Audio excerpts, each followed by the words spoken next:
Hey everyone, and welcome to the Retro Channel, and today I thought we'd look at a couple of Commodore 16s. These are both machines that I've picked up off eBay over the years, and I have no idea if either of these are working. I actually don't know that much about the Commodore 16 at all because it wasn't really a computer that you could find in Australia even back in the day. I never knew of anyone who had one, and I don't even remember anyone mentioning Commodore 16. So I think these were a little bit more popular in parts of Europe.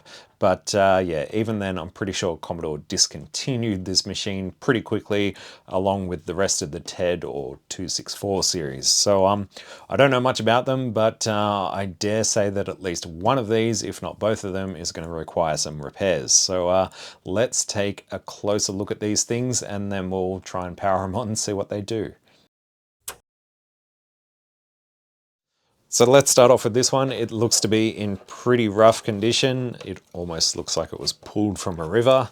And yeah, the ports on it don't look great either. So not holding out much hope of this one working, but let's just open it up, see what it looks like on the inside. Now, this particular one didn't come with any power supply or anything like that, so we'll have to figure out something for that, or potentially use the power supply from this box. I guess we'll see if that's actually in there once we open it up. Alright, so just like a regular Commodore 64 bread bin, there's only 3 screws, and yeah, doesn't look great. One thing that is kind of funny is seeing such a tiny little board in a bread bin case. Alright, let's reveal this. Well, thankfully this crappy cardboard RF shield seems to have prevented a lot of dirt from getting over to this part of the board, but yeah, it's pretty rough in here. I don't like the looks of it. One thing it does have going for it is it looks to be complete, so all the chips are installed and most of them are in sockets as well, which is convenient. Now if you're looking for a brand spanking new PCB, look no further than our channel sponsor PCBWay. PCBWay have a number of fantastic projects for the Commodore 16 and Plus 4 series in their shared project section. There you will find the little 16 board, which is a project that aims to improve the original Commodore 16 mainboard. So if you're interested, be sure to check out PCBWay, and we thank them for sponsoring today's video. So maybe before we go powering this thing on, we should take a look at what's inside this box, see if we've got a power supply with it that we can use. My bench is already getting dirt all over it. So this is the Commodore 16 starter pack, the total introduction to home computing. 16K computer, cassette unit, 4 software programs, introduction to basic part 1, which I guess is that book. And on the other side, it looks like Dad and the kids are enjoying whatever's happening there. We've got some specs, 16K of memory, 121 colors, advanced basic, 75 programming commands, help key, gotta have a help key, sound and music capability, blah blah blah, 4 game programs, yada yada yada. So it looks like there are 2 boxes in here. Let's slide out the top one.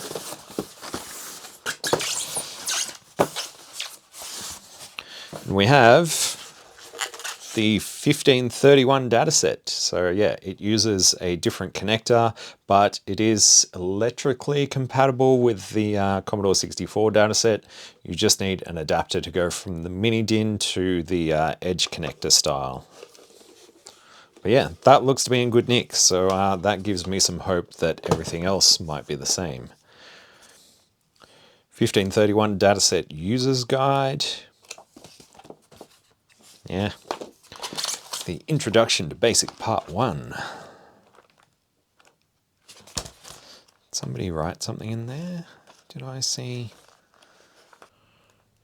Okay. This one's kind of funny. Your prediction, syntax error ready. Computer's result, syntax error ready. It's because it doesn't have a T on print. I wonder if is that a typo, or did they do that on purpose to try and trip people up? Anyway, we have some cassette tapes. So Introduction to Basic does have an included tape. We won't go into that. And another Introduction to Basic. Tape 1, Tape 2. Games supplied with this computer are machine code. Loading is achieved by typing in load program name, (1,1). Keep your cassette decks away from your television.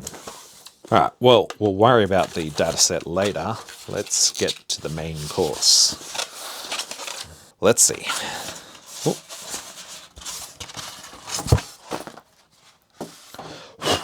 Cool. Well, this one looks to be in way better condition.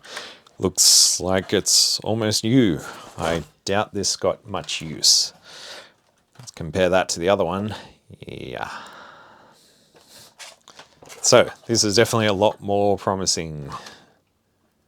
Serial number is EA5240248. I wonder what the other one was. EA5145715.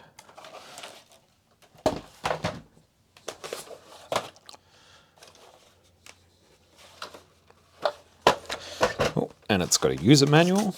That's cool. And Commodore 16 showcase. This must be what's on those tapes.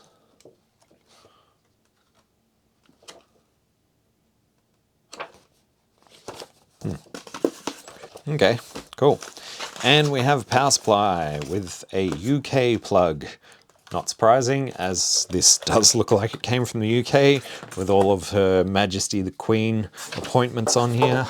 So, at least we have a power supply, that's always good. I mean, I can easily change this plug. I'm guessing this runs 240 volts, 50 hertz, output is 9.5 volts DC at 800 milliamps. Quite a small little power supply. And it just has a DC barrel plug. I think these are center negative. There's not much going on in there. Let's just open this up, see what's actually on the inside.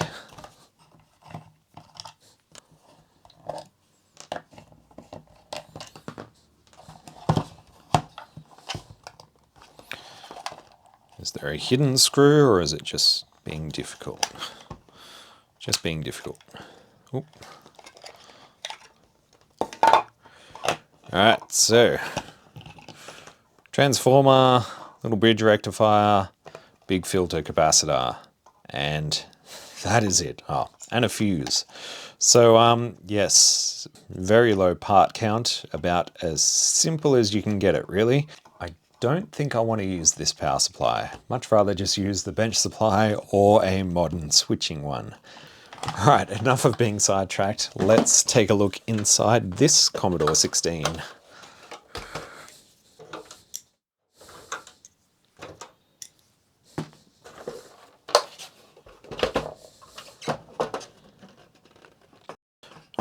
No RF shield in this one, but it does look a million times better on the inside. And once again, all the major ICs are in sockets. That's always good. Apart from that, I think these are pretty much the same. Assembly 250443, blah blah blah. This one says revision A, the other one says revision B. Copyright Commodore 1984. This one has W1894HB, this one just says R7HB.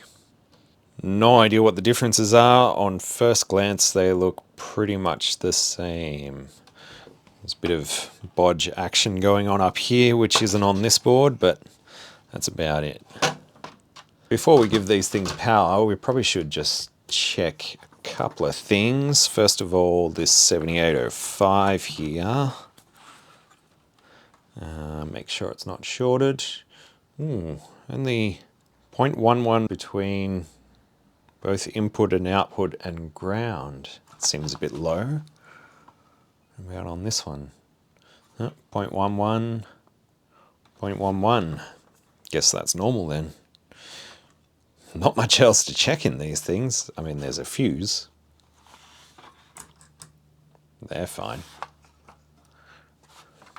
And I'm pretty sure these are center negative. So if I put a probe on the middle pin of the power supply and just touch it here somewhere, 1 ohm. So yeah, these are definitely center negative, and according to our power supply, they require 9.5 volts DC. So let's set the bench supply up to give us 9.5.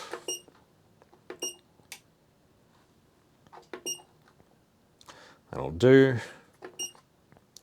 Current, let's just limit this to say 600 milliamps, just in case. Right, so I've just got the little janky test display, and I've swapped around the leads on this thing, so it should now be center negative. And no, that is center positive.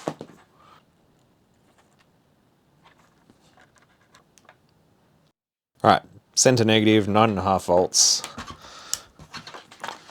In fact, we'll keep that close by because we can test the output of the 5-volt regulator. It would have helped if this cable was a little bit longer. All right, let's power on. And straight away we've gone into overcurrent protection, but then again I'm not feeding it 800 milliamps like the original power supply would, so let's give it the 800, and it's drawing about 700 milliamps, and we almost had something on screen. Yeah, and now we just have no signal. Let's check the output of this 5-volt regulator. And we're seeing 4.97 on the output, so that's always good. Let's check one of these logic ICs. Yeah, 4.96. So logic ICs look to be receiving 5 volts, but yeah, no video signal.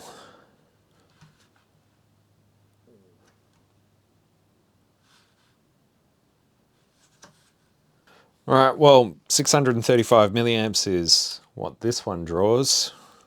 Let's see if the other one's the same.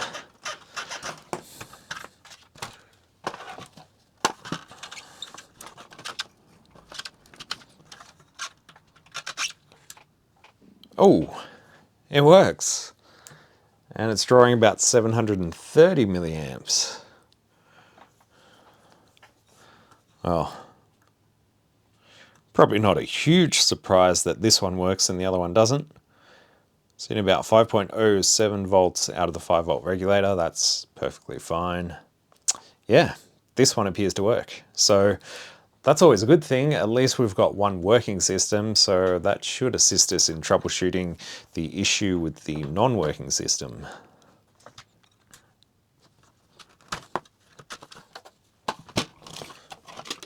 So I think the first thing I should do is just get this out of the case, just so we can give this board a little dust off.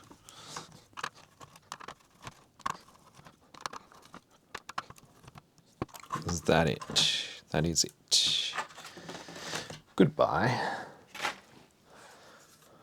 Quite a bit of messy flux, but it looks like they're all on the ports, so I dare say that's all from factory. Apart from that, it doesn't look like any work has been done on this board. We'll just take this outside for a dusting. Alright, not perfect, but at least slightly better. I'll just put a little bit of contact cleaner into these ports just to make sure we're getting good contact there. And if this doesn't get us anywhere, then we'll start pulling chips, I think.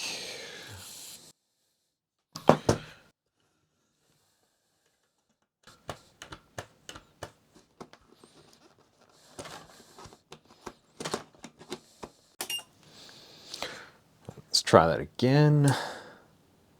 Ooh, now we're drawing 720 milliamps. Still no video output though. Before I break out the scope, I'm just going to pull all these chips, put a little bit of contact cleaner in these sockets, see if that helps, and then we'll do some scoping.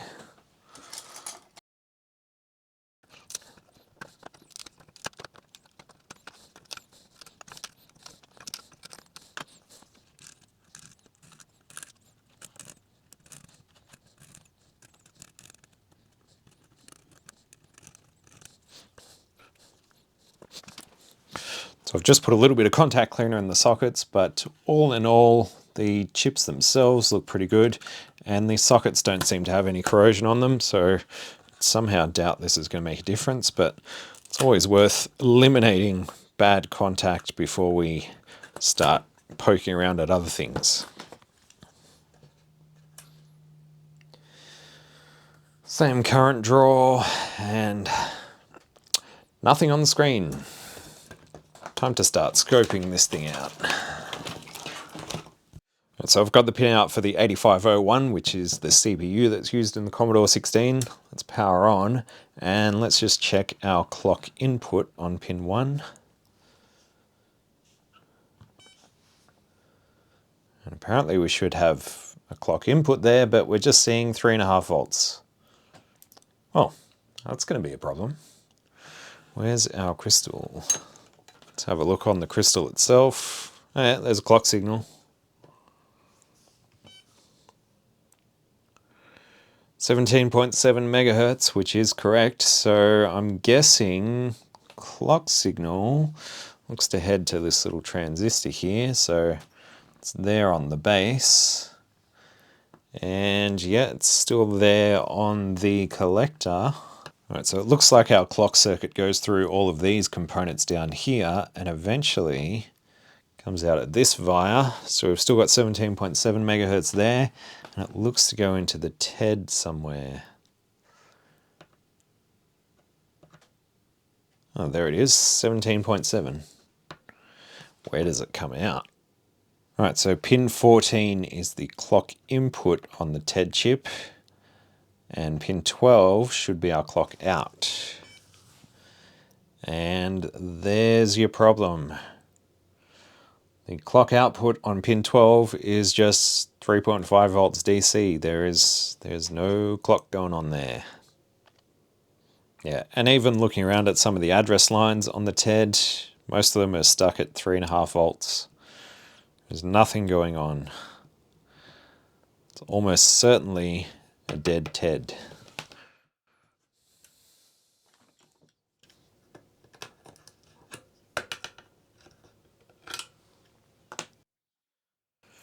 And without the TED, we don't have a clock for the CPU, so I'll have to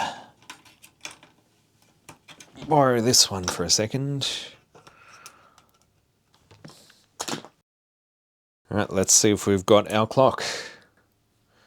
Can already see we're drawing 735 milliamps, so that's a good sign.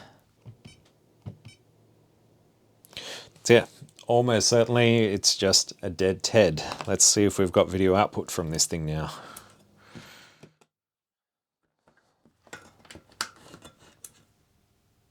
Yep, it works. Let's just quickly throw our suspect TED into our previously known working machine, just to be sure.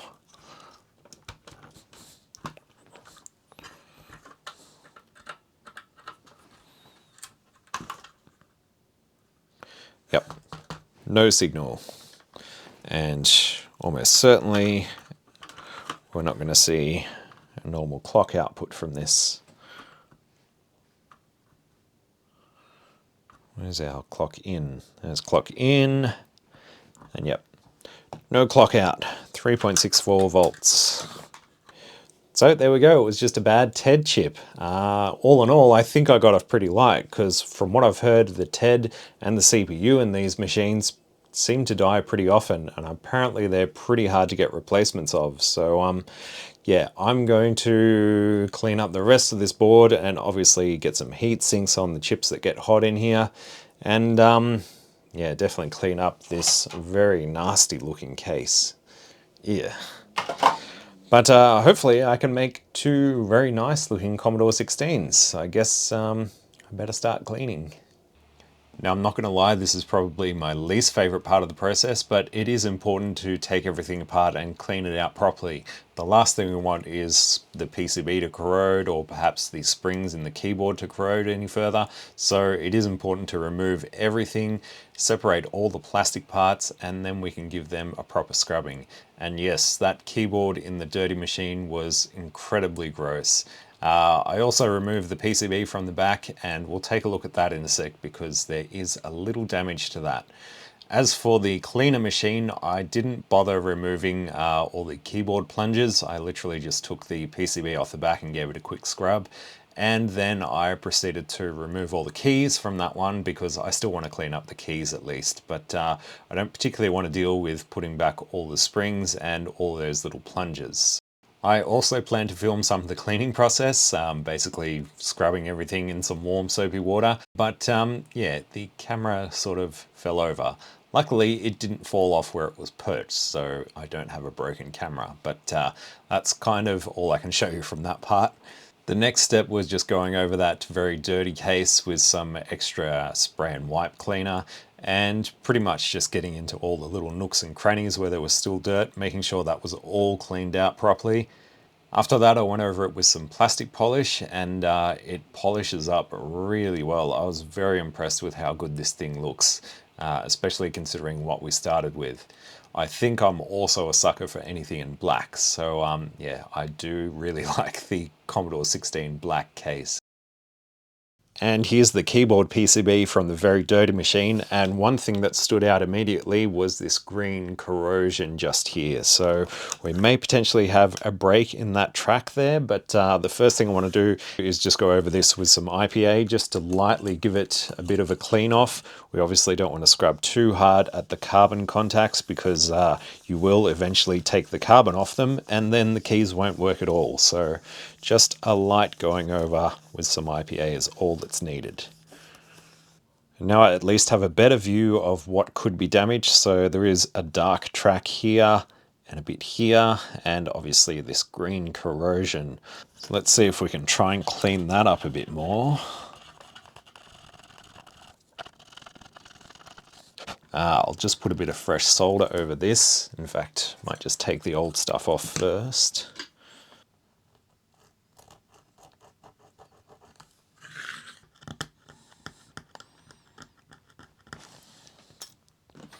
And yeah, it was definitely only a matter of time before that trace got eaten away. So we got it in time.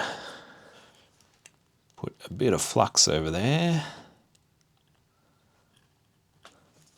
And then just a bit of fresh solder to protect everything.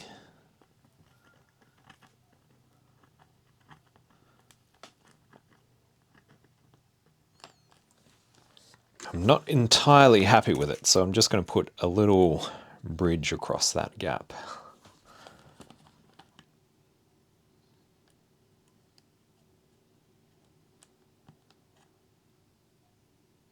So I just added an offcut from a component leg just to make sure that we don't lose continuity there. But yeah, I think that should be good for many years to come.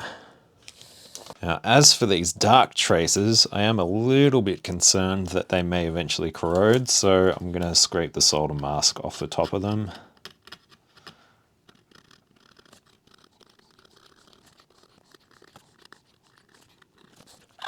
And there is a little spot in the middle of this one that looks a bit dark, so that may have eventually lost continuity as well. So let me just tin this up as well. Shouldn't need to add any bodge wires or a little bridge to this. I think the solder should flow across it. Even after tinning that up, I can still see there's a little gap in the middle, so I'm just going to use another component leg just to bridge that. Right, I'm pretty happy with all those little repairs. I imagine if left unchecked, eventually those traces would corrode to the point where keys would just stop working. So I'd rather fix up that kind of stuff now than just cross my fingers and hope that it doesn't cause an issue in the future. Let's get all of this stuff reassembled. Now, as for the main boards, I don't think there's much work to do here. I did notice that this board has a MOS 7714, which is a 74 LS02. So these are pretty unreliable. They're prone to failure. So I think I will replace that, but I won't worry about it in this video. I still need to get another TED chip. Apart from that, there's not much else that needs addressing on these boards. I did notice that the keyboard connector on this board has been soldered in, sticking up at an angle. It definitely appears to be like that from the factory. I don't see any evidence of reflow work, so yeah, that's just dodgy wave soldering at the factory, I guess.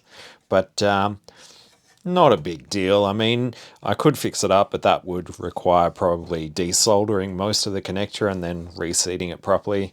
And I'm not going to worry about that right now.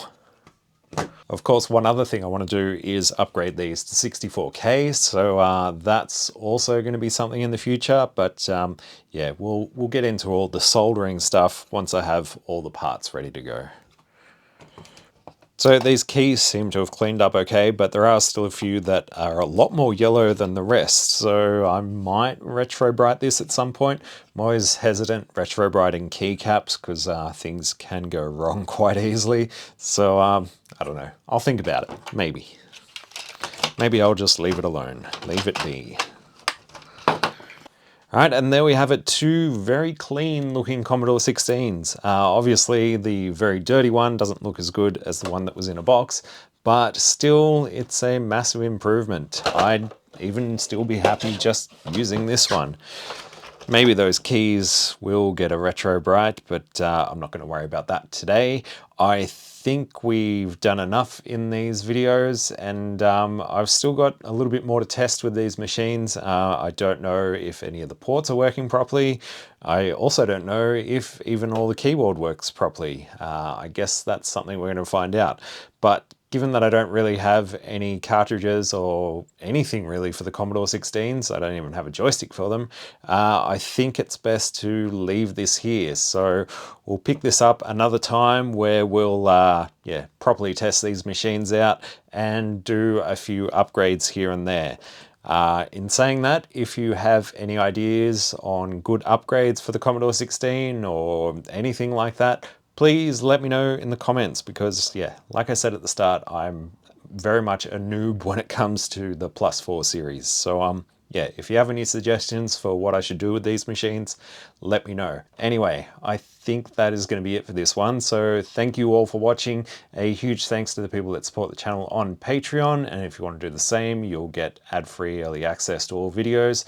Links to do that are down in the video description. You'll also obviously be supporting the channel and helping me make more videos like this. So if you can help out, it's very much appreciated. But if not, thank you all for watching, liking, subscribing, all those other things. Sharing the video around also helps out a lot. Anyway, that is it. I am out of here. Thanks for watching. Bye.